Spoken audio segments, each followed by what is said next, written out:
On a l'impression qu'Elisabeth Borne, elle est prête à la décaler, cette réforme, ou en tout cas à attendre que la situation s'améliore sur le marché de l'emploi. Est-ce que c'est ce qu'elle vous a dit ? Est-ce que cette réforme n'entrera pas en vigueur le 1er avril comme prévu ? Ça, il faut demander au président de la République, parce que je crois que c'est d'abord lui qui commande. Elle vous l'a pas dit ? Pour l'instant, ce que nous comprenons, c'est que vu que la pandémie se poursuit, il risque d'y avoir un nouveau décalage, mais avec toutes les réserves. Nous, ce que nous disons, c'est qu'il faut l'arrêter, cette réforme, y compris la partie qui est déjà en vigueur. Et puis, retravailler sur une meilleure indemnisation du chômage, pour ceux qui sont au chômage, pour ceux qui sont licenciés, mais aussi pour les jeunes.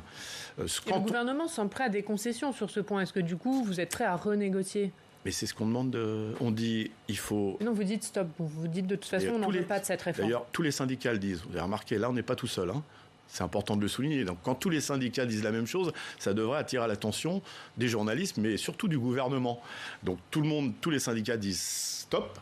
On renégocie, mais pour améliorer l'indemnisation du chômage. Enfin, on cible les chômeurs comme des privilégiés. Vous connaissez beaucoup de jeunes qui sortent de la fac et qui disent « Moi, comme métier, je veux être chômeur ». Moi, j'en connais pas.